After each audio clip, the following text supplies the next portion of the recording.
52ª Parashá, com o nome Vayeler, e ele vai, considerando o novo ano, né, 5.783, calendário hebraico,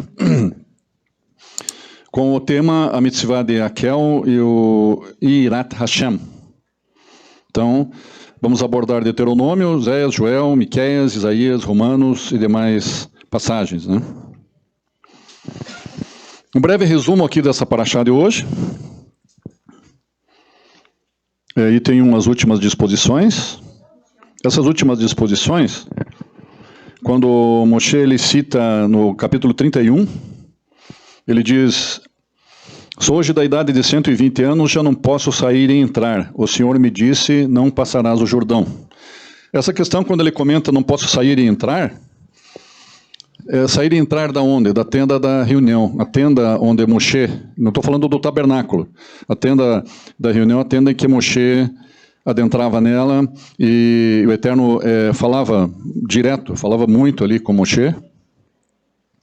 Então, o Eterno estabeleceu, cessou esse tempo para você, Moisés. Eu não vou mais falar contigo como eu falava, né?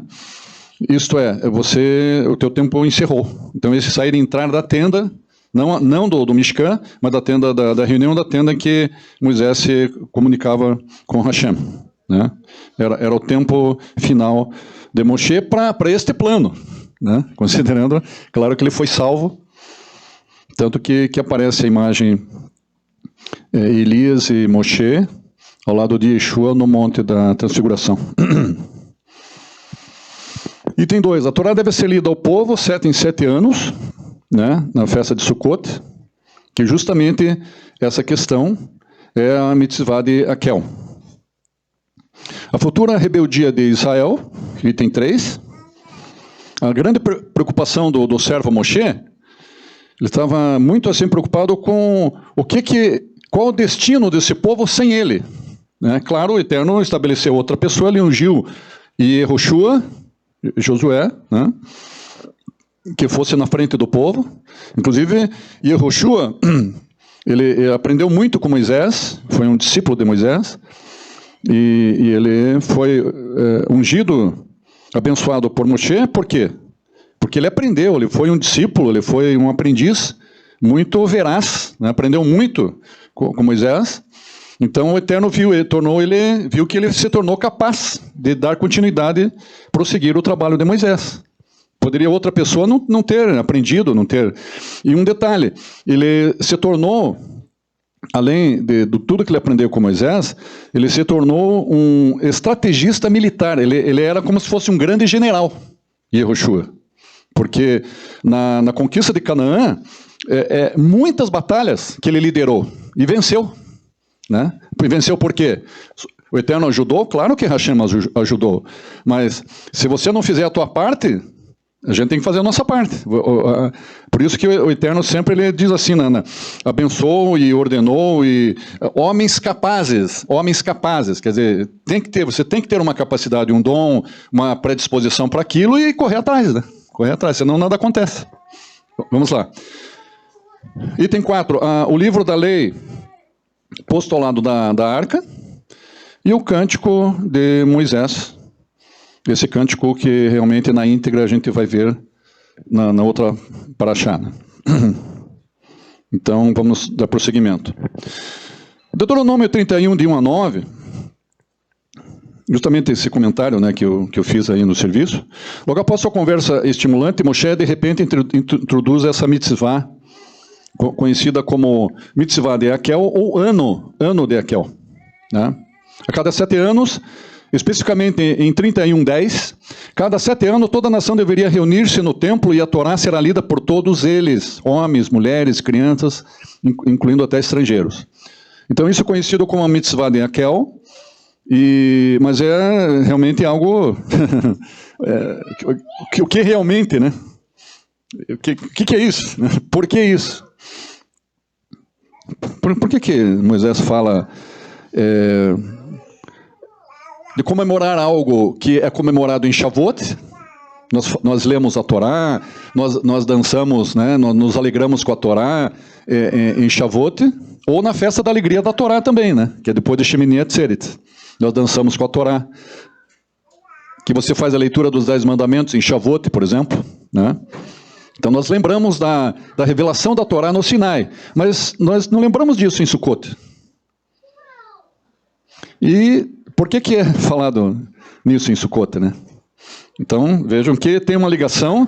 Lembrando, eu comentei agora há pouco aí com o irmão, com um dos irmãos aqui, que o primeiro lugar fora do Egito, que o povo, quando saiu do Egito, lá em Pessar, falando da festa de Pessar, o povo saiu do Egito. O primeiro lugar, oficialmente, que eles acamparam fora do Egito, foi um lugar chamado Sukkot.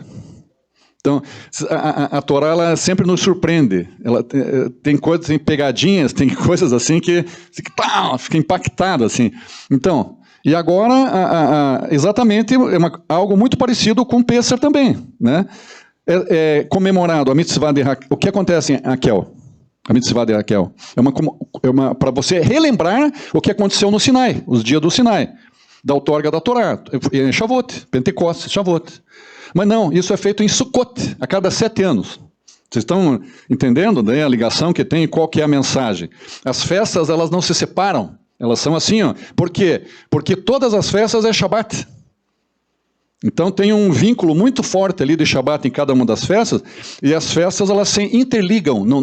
Você não consegue desconectar Pessar de Shemini Atzeret, por exemplo. A última, sem Hatorá. Pessar, a primeira festa lá, aliás, antes de Pessar é o Shabat, né? Shabat e Pessar, a segunda, papapá. Todas as festas se interconectam, você não pode separar. Por quê? Porque o Mashiach é o centro de todas elas. Desde Bereshit até a última palavra de Apocalipse. É isso que nós temos que entender, né? Eu sou, nós não temos... Nós não temos autoridade e argumentação suficiente para dizer eu sou. Não, digamos eu, o Jair, eu sou, na visão judaica, ela é uma palavra eterna. Você sempre é, desde o princípio até o final. Então, eu não sou desde sempre. Uma hora eu nasci, uma hora morre, né? Vamos lá. Um tema totalmente diferente após seu discurso. Por que isso parece tão fora de lugar? Ou tem a ver com a necessidade de coisas que a nação precisa ouvir antes de irem a Canaã sem Moshe? Viu que eu falei para vocês? A preocupação de Moshe com o futuro do povo sem ele. Então ele preocupado e dando todo tipo de orientação para o povo o que fazer. Ele sabia que o povo ia acabar se perdendo. Tá? Que queira ou não... Josué é um homem muito capaz, mas não estava no nível espiritual de Moshe. Não tem nível de comparação, entendeu? É algo muito... Tem alguns servos que se destacam assim, né? Então, essa era a preocupação dele, de Moshe com o povo, o futuro do povo. Para confirmar a veracidade dessa mitzvah, aqui vejamos o que diz em Deuteronômio 31, 10 a 13. Uma vez a cada 7 anos, na conclusão do ano, olha aí, ó, 7 anos, o que acontece? O Shabat é de 7 dias. 7 em 7 dias é Shabat. A Shemitah, 7 em 7 anos. O ano do jubileu é 50 anos. Né? No 50º ano, 49. 7 semanas de anos. Né? É diferente. Mas tudo envolve a palavra 7 também. A escala 7, né? 7, 7, 7. Então...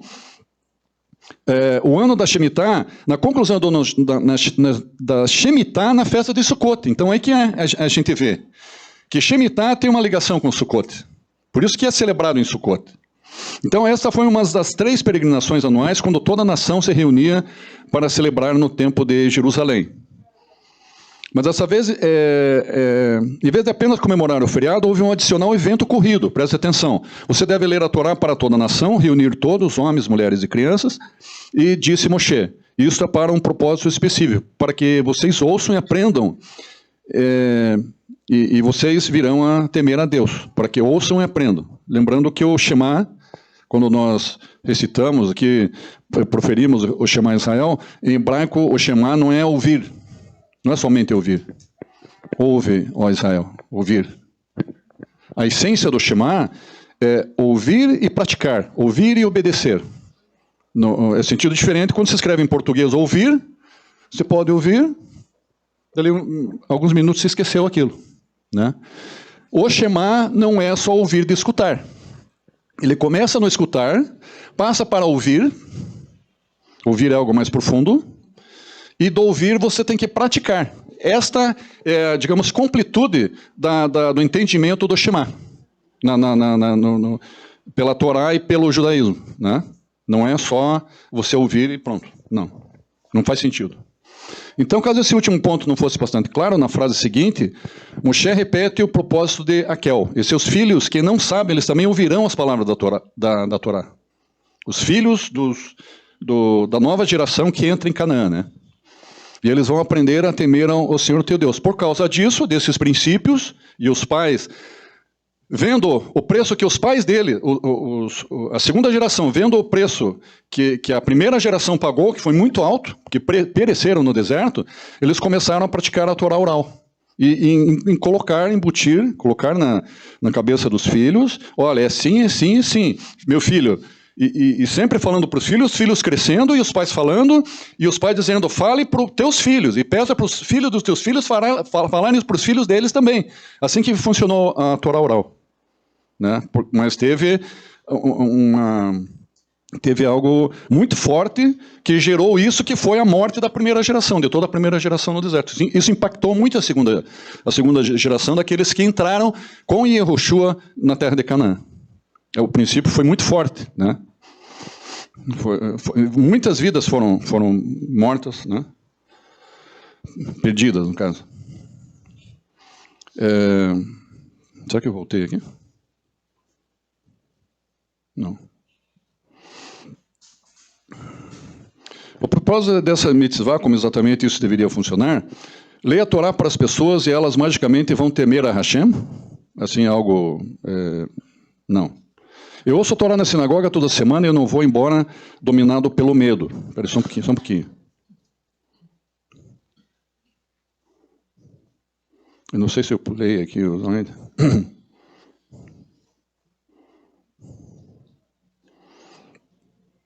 Bem, mas a Shemitah que eu estava falando, é a mitzvah de Raquel, de deixar a terra pousar para o ano sabático, isso é uma questão agrícola.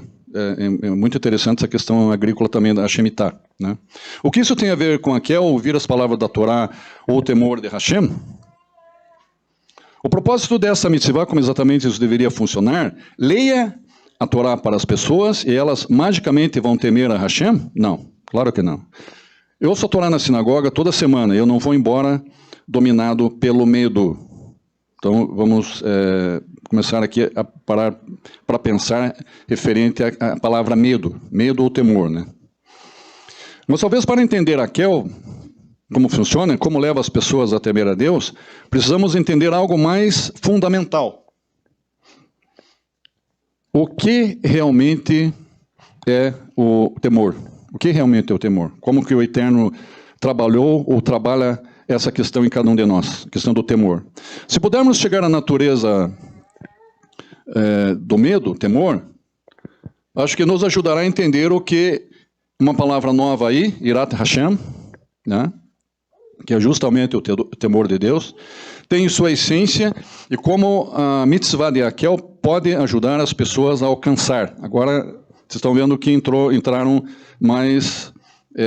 essas duas palavras, Irat Hashem, no contexto ali da mitzvah de Raquel, né? Então é bem interessante também. Então vamos usar um exemplo aqui, presta atenção nesse exemplo aí. Vamos colocar aqui agora a questão do quarto escuro, né? Seria Jacob, uma sugestão aí do quarto escuro para as crianças ali. Interessante. O que há de assustador em um quarto escuro? A pergunta, né? Assim, a princípio, nada. Até o momento de eu apagar a luz. Né? Eu apago a luz. Janela persiana fechada, cortinas bem fechadas. Aquelas cortinas que vedam, assim, blackout, que chamam, né? Que vedam, não passa nenhuma luz, assim. Então, se apagou a luz, é aquela negritude. Egito, assim... Então, até o momento de apagar a luz. Ó, se eu estou no meu quarto, eu sei que a minha cama está aqui, o meu travesseiro está aqui atrás, o criado mudo está do meu lado direito, o guarda-roupa está do lado esquerdo. Você, mesmo com a escuridão, você sabe levantar, vai até o banheiro, ou você sabe que você não vai bater na porta do guarda-roupa, quantos passinhos você dá quando você sai da tua cama, você se vira bem ali.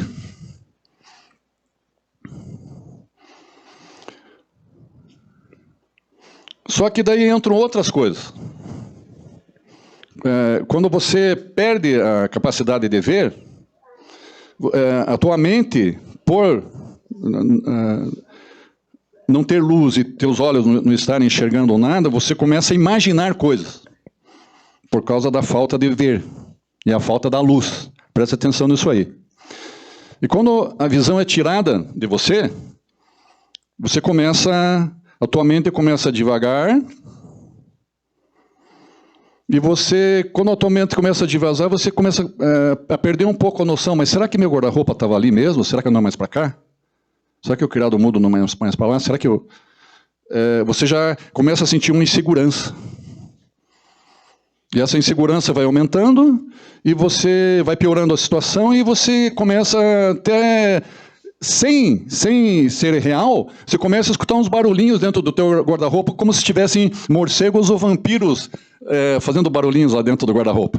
E daí, se um gato dá um grito lá fora da tua casa, você imagina que tem um tiranossauro embaixo da tua cama. Com aquelas garrinhas assim, querendo puxar teu pé. Então, vocês estão me entendendo? E por que acontece isso? E isso é real, não estou só fazendo um teatrinho aqui, para dar um brilhozinho aqui na Paraxá. É real isso aí. Acho que a maioria de vocês já passou por uma situação assim, né? Quando eu era pequeno lá, eu vi lá, eu tive uma visão muito estranha lá na janela do meu quarto, lá eu gritei para chamar minha mãe, e não saía voz. Estava petrificada de medo. Então, esse medo, esse que é o ponto onde eu quero chegar, irmãos. Esse que é o ponto aí. Exatamente esse ponto aí. Então, porque enquanto eu puder ver o que está ao meu redor, eu sei exatamente o que está ali. E sei o que esperar. E isso me dá uma sensação de... A palavra-chave aqui, ó. Que nós temos muita dificuldade em administrar essa questão aqui.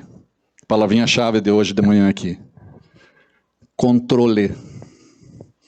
Nós queremos ter o controle de tudo, da situação. Quando nós nos sentimos assim bem confortáveis, numa tarde de domingo que você dá uma relaxada no sofá, é porque você vê que está tudo resolvido, você fez seu trabalho durante a semana, você pagou as contas, você deu atenção lá para tua mulher, para teus filhos, você fez tudo o que você tinha que fazer, né? Está com um saldozinho positivo na conta. De noite você pode pedir uma pizza, não sei o que e tal. Está tudo sob o teu controle.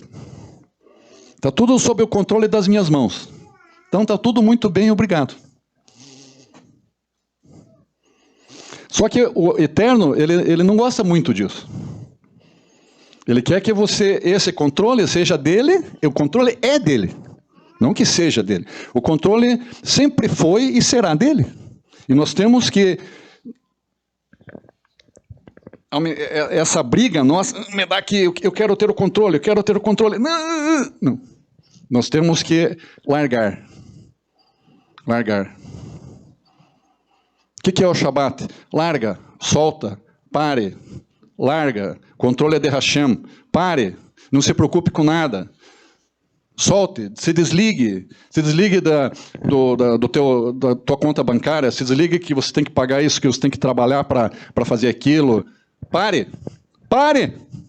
stop. Sensação de controle sobre mim e sobre o meu ambiente. Né?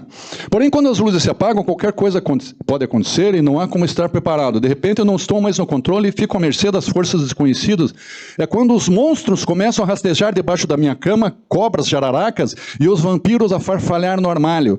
Não que meu quarto se transforma em uma caverna assombrada, mas é que eu perco o sentido, perco a segurança.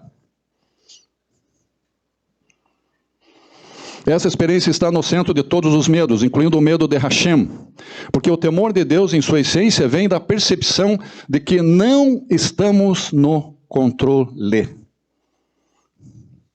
Sempre uma situação que você vai para um lugar novo, você está viajando, você chega num lugar novo e tem 3... Quebrou a placa ali, tem 3 ruas. Que uma tem 1.000 quilômetros, outra tem 800 e outra tem 2.000 quilômetros pela frente.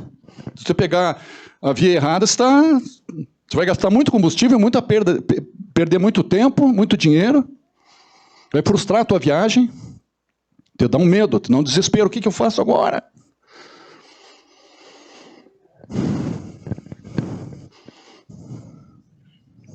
Vamos lá. Irat Hashem é o profundo conhecimento de que existe um Deus, um Criador que controla toda a realidade, que contém em suas mãos todo o cosmos e nossas próprias vidas. Por um lado, isso é meio assustador, e ao mesmo tempo essa consciência é necessária para nós, humanos, podermos nos relacionar com Hashem, nosso Criador. É o que diferencia essa relação das relações em geral, o que tem no mundo por aí. Esse tipo de relação aqui do Irat Hashem, né? Então, Irat Hashem torna-se impactante para nós. É o que proporciona gravidade e realismo a esta relação com o Eterno. E isso afirma Moshe, é o que as pessoas vão aprender através da mitzvah de Raquel. Então, aqui a conexão, né? A conexão, eles estão juntos nessa mensagem de hoje de manhã aqui. O Irat Hashem, os irmãos também que estão na transmissão, né? Presta atenção, Irat Hashem com a mitzvah, a ordenança de Akel, ou ano de Akel. Então, como que isso pode acontecer? O que sabemos? O que nós sabemos, na verdade, até agora, sobre Akel? O que nós sabemos é o que eu li ali na Torá, que é um evento nacional, né, onde as pessoas, homens, mulheres, crianças, se reúnem uma vez a cada 7 anos na festa de Sukkot para relembrar e comemorar a outorga da Torá, a revelação da Torá. Né? E para ouvir as palavras da Torá e levá-los ao temor de Deus. Então, essa cena soa familiar? Houve, por acaso, uma pergunta que eu faço agora, presta atenção. Houve um outro momento em que todos esses mesmos elementos estavam presentes? Existe uma outra situação? Houve essa situação? Sim. Qual que é a situação? A situação foi no Monte Sinai, quando houve a outorga da Torá. Então, toda a nação, homens, mulheres, né, velhos, crianças, né, estavam reunidos num lugar que Moshe pediu, até um limite eles podiam chegar, eles não podiam chegar no mesmo nível em que Moisés estava, eles podiam chegar até um determinado limite, o povo, pela orientação de Hashem para Moshe. Estabeleça um limite, Moshe, para o povo chegar, porque eles não vão suportar a minha glória. Eles podem perecer se eles se aproximarem muito por causa da minha glória. E a palavra diz que Hashem desceu até o Sinai. Então, realmente, é uma experiência assim, não tem como a gente descrever. É algo muito, muito, muito forte, muito bonito e muito grande. E muito apavorante ao mesmo tempo também. Isso que, às vezes, muita gente não considera, né, nessa questão aí. A experiência do Sinai, por exemplo, aqui toca o shofar. Multiplica esse som do shofar que é tocado aqui, não vou dizer por 10, multiplica por 1000, porque era um som de 70 vozes. E essa voz vinha de Hashem, não foi Moisés que tocou o shofar. Essa voz vinha dos céus, de 70 vozes, a ponto de tremer o monte. Tremia assim, tremia, e trovões e relâmpagos. Então é algo assim muito, muito, muito forte, a gente não tem como medir isso aí, né? Então, diz que aconteceu a primeira vez que a nação ficou como um. Toda a nação ficaram como um corpo só. Todos percebendo o que estava acontecendo, todos com os ouvidos abertos, porque os olhos e ouvidos abertos ficaram como um para ouvir a Torá de Hashem, a revelação da Torá. De volta ao Monte Sinai, quando todo o povo tremeu, presta atenção aqui, então, olha como que é a Torá. Todo o povo tremeu. Então, tremeu significa pavor, medo. Por quê? Porque é algo totalmente novo para o povo. Nunca tinha acontecido aquilo com o povo. Sempre quando você está numa situação nova, que você não experienciou aquilo ainda, a gente fica com medo. Um grande evento, uma grande viagem, um trabalho novo, qualquer situação nova para a gente treme. Treme. Né? Então o povo tremeu e o povo via. Peraí, o trovão, eu escuto o trovão, eu ouço, como que eu vou ver o trovão? E na Torá está escrito, o povo viu os trovões. O que significa isso? O povo via os trovões. Êxodo 20 e 18, podem conferir lá, 20 e 18. O shofar de Hashem, 70 colote. O que é colote? 70 colotes, 70 vozes, e as tochas, os relâmpagos que lhes falava do monte, isso os aterrorizou. E eles imploraram a Moshe. Eles ficaram com tanta terror assim, né, daquela situação lá, que socorro, Moisés! Pediram socorro para Moisés, dizendo assim, Moisés, vamos fazer o seguinte, nós estamos aqui petrificados de medo. Então, nós queremos que você fale conosco, e nós não queremos que o Eterno fale conosco. Eles disseram isso. Você fala conosco e ouviremos. E não fale Hashem conosco para que não morramos. Porque sempre quando você está numa situação de segurança, qual que é o maior medo da gente? Se eu pego aquelas 3 bifurcações que estão na minha frente, se eu pego a estrada errada, isso tem um buraco enorme na estrada e eu estou a 120 por hora. Eu posso cair no despenhadeiro. Qual que é o meu maior medo? O meu maior medo é morrer. Ou perecer a minha família, minha mulher, meus filhos. Você tem vários tipos de medo. Mas quando vem o medo, você não sabe o que o mal que vai vir pela frente o nível do mal. Qual que é o pior nível de qualquer mal? É você perder a vida. Por isso que a gente fica com medo. Porque enquanto você está com o pé firme, está no conforto do teu lar, da tua casa, ou nitzavim, de pé, quando você está de pé assim, ó, eu me sinto o cara, né? Entre aspas, né? Estou de pé aqui, com boa saúde, assim. Muitos se sentem Deus, para falar a verdade. Pessoas inteligentes, pessoas ricas, né? Com poder. Tá? Eu sou o Deusão aqui. Infelizmente, muitos pensam assim, irmãos. Então, a questão da insegurança que vem, porque é um temor de você poder perder a vida. Né? Então, esse via os trovões, eu acabei não explicando, né? Via, o que significa via os trovões? Porque eles entenderam que era algo sobrenatural que estava acontecendo ali, e como eles ouviam não um som, o irmão Vandair, ele toca o shofar aqui. Você sabe que tem uma pessoa tocando o shofar. Toca bem, né? Parabéns pro Vandair. Mas eles ouviram muitos sons, muitos, não só esse som. Muitos sons. E com certeza, dentre esses sons, eles tiveram visões. No meio desses sonhos. Tiveram visões, né? Tanto é que aqui os exegetas e os rabinos, estudiosos da Torá, eles falam essas 70 vozes como se fossem 70 shofar, né? Shofarim, tocando, tipificando que a revelação da Torá, o princípio dela era para o povo, a nação escolhida, mas através desse povo, todas as nações seriam alcançadas por Deus, pela palavra de Deus, através desse povo. Né? Então eles tiveram, não só ouviram, como tiveram visões assim, fantásticas. Né?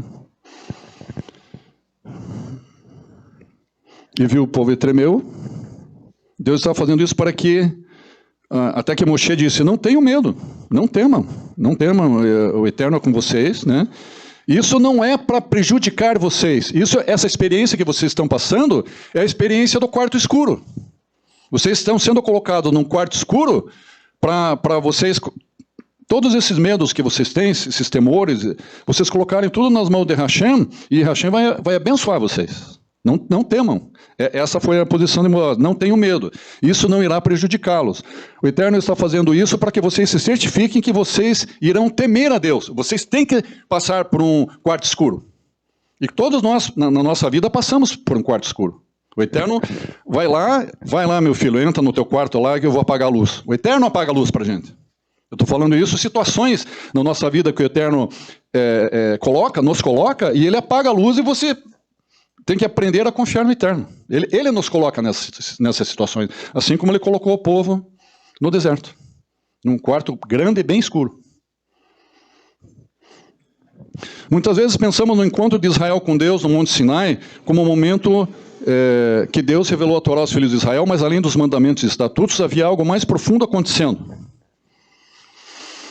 O Eterno estava fazendo uma aliança com o povo, presta atenção, aliança que duraria para sempre, uma aliança eterna. E para que isso ocorra, o que isso realmente efetivasse, as pessoas precisavam experimentar o Irat Hashem, o temor de Hashem. Assim, da mesma forma que a Torá oral começou como? Com uma tragédia. A Torá oral começou com uma tragédia terrível. A morte da primeira geração toda. Foi uma tragédia. Que daí despertou a consciência da outra geração para darem prosseguimento na Torá oral. As coisas com Hashem são bem efetivas, são bem fortes. Então, eles precisavam ser oprimidos por seu encontro com Hashem. Para eles, né?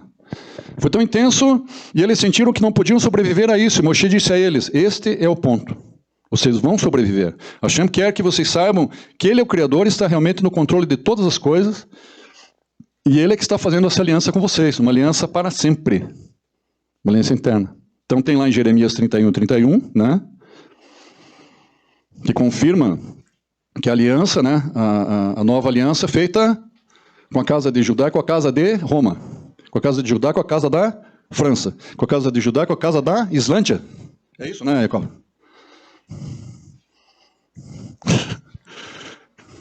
Com a casa de Judá e com a casa de Israel. Não sai de Israel a aliança. E nova aliança. Yeshua, aliança de Yeshua. Mas, irmão Jair, poxa, como é que eu estou aliançado, eu que não sou judeu, né, um gentil falando? Como? Por quê? Porque no momento que você aceita Yeshua como Salvador e Yeshua judeu como Salvador, você que estava longe, distante como um estrangeiro, você se aproxima da comunidade de Israel e faz parte você se torna concidadãos dos justos, dos santos. Claro, estou falando de judeus crentes de Yeshua. Automaticamente, sem você tirar o pé do lugar, você se aproxima. Quando você nasce de novo e você é batizado. É maravilha, né? E tem gente que tem dificuldade em entender essas coisas. A aliança foi feita com a casa de Judá e com Israel. Não foi feita com Roma, nem com a França, nem com Istambul, nem com Barzel. Barzel é Brasil, né? Mas existem milhares e centenas de milhares de descendentes de judeus no Brasil, né? Segundo a nossa querida irmã falecida Anita Novinsky. Muito mais do que se pode imaginar. E vários de nós aqui somos esses que eu estou falando. Eu sou um deles, né? Tem vários irmãos aqui que já sabem das suas raízes. Nossa irmã Fabiana tem ajudado bastante. E vai aparecer mais coisa, irmã Fabiana. Muito mais. Muito mais. Baruch Hashem. É o tempo. É o tempo da restauração. Então, Raquel parece que está seguindo as dicas do Monte Sinai, como se estivesse tentando recriar aquele momento único na aliança de Hashem com o povo. Mas, por mais que Raquel siga o modelo do Sinai, toda a nação de pé, em um lugar, ouvindo a Torá, há obviamente algo falando. De onde vem o fogo da montanha? A voz esmagadora de Hashem? De onde vem?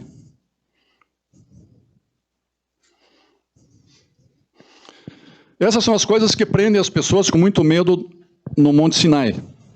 Como então Raquel poderia ensinar as pessoas a temer a Hashem seguindo os mesmos passos do evento no Sinai?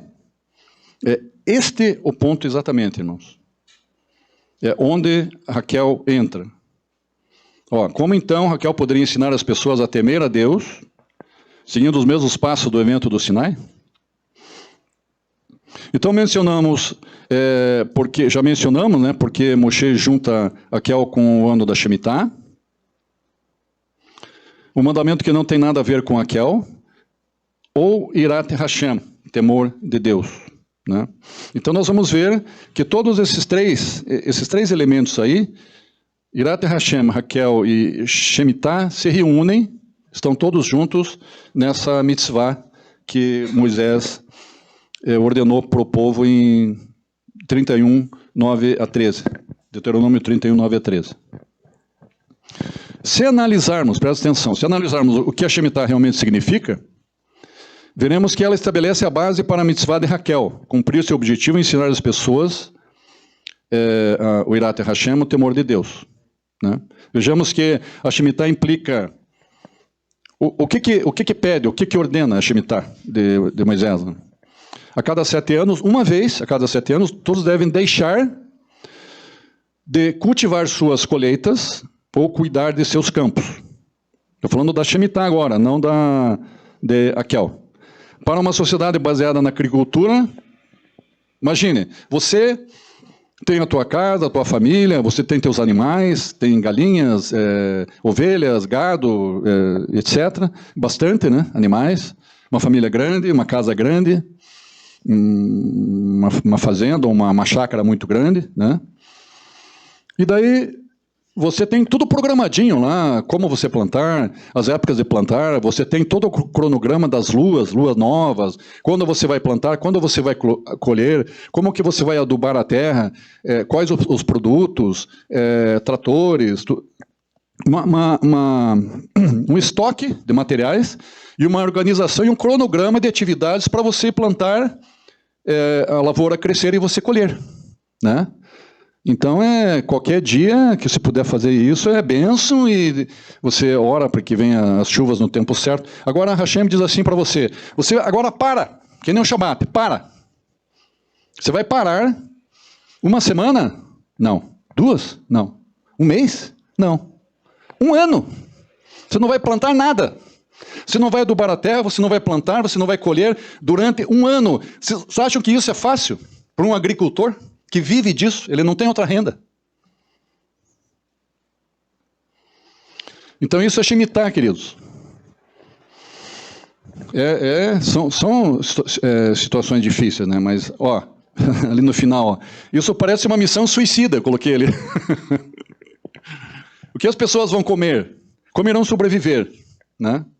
A Shemitah desafia a mais básica noção do povo, que é estar no comando e controle da terra. Olha, comando, de novo a palavra controle. Você sempre quer estar no controle. Comandar, controlar ou comandar.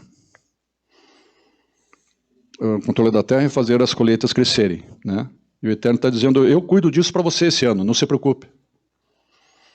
Mas a Shemitah lembra que a terra, aqui o penúltimo slide, a terra, a chuva, o crescer da lavoura, está no controle do Eterno. E eles precisam confiar totalmente em Hashem para lhes dar vida. Durante a Shemitah, todos aprendem a renunciar seu senso de controle e a mesma consciência que está no coração do temor de Hashem. Então, você veja como na Shemitah também se encaixa o temor de Hashem. E se encaixa Raquel. As três se encaixam no mesmo lugar. Bastante interessante. Então agora podemos entender porque Raquel acontece no final do ano da Shemitah.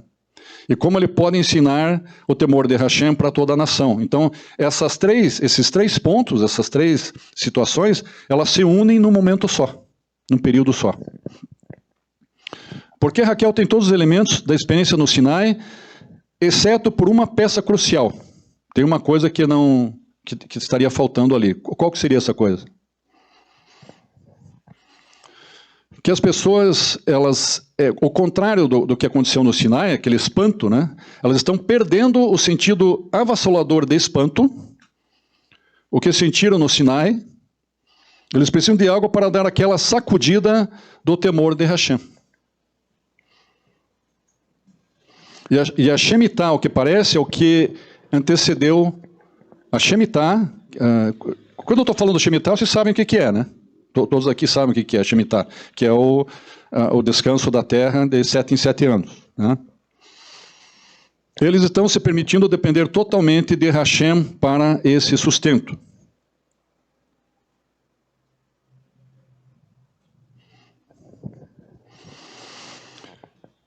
Então, como o Shabat, para nós, é uma meditação, nós paramos na sexta-feira à noite, ou na sexta-feira de tarde, que você vai se lembrando as duas luzes que nós acendemos no Shabat, uma diz lembra e guarda, observa e guarda o Shabat. Então, é para você já ir se preparando na sexta-feira. Por exemplo, se você está em Jerusalém, conforme o tipo de estabelecimento, já às 10 horas da manhã eles já estão fechando, 10, 11 da manhã estão fechando.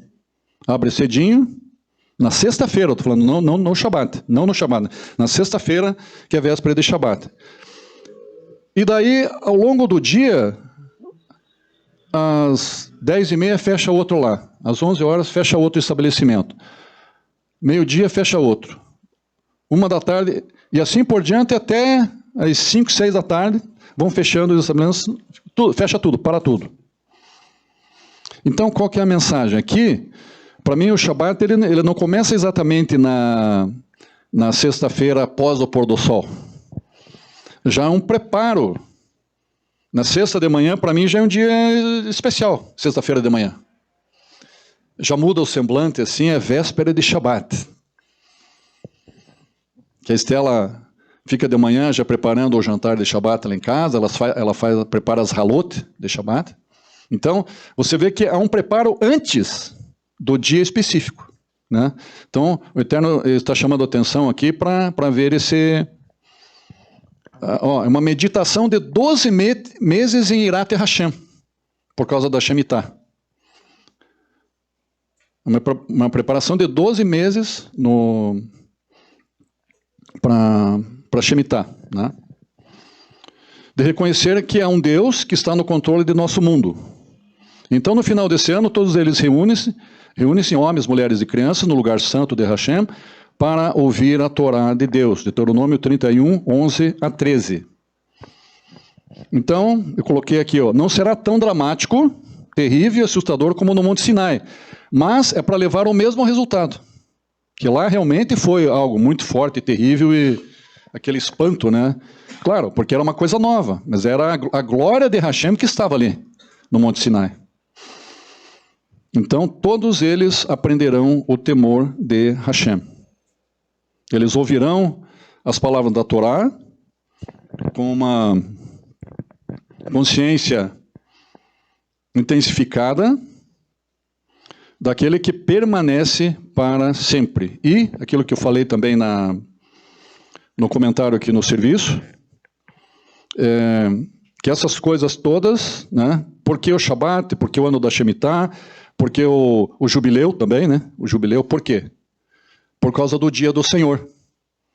O Eterno está para enviar Yeshua, a segunda vinda dele, de Yeshua, e como diferente da primeira vez que ele veio como Yosef, o humilde carpinteiro, ele voltará em glória, Yeshua, para trazer juízo sobre Edom. O que é Edom? Todos aqueles, os descendentes, né, os que vieram depois de Esaú, Edom. Para pôr o fim de Edom na terra e começar um reino de paz, né, através dos seus justos. Então, desde o Shabat até o ano do jubileu, todos esses eventos, essas festas, essas comemorações, essas mitzvot, no caso, apontam para a segunda vinda de Yeshua e para um período de 1000 anos.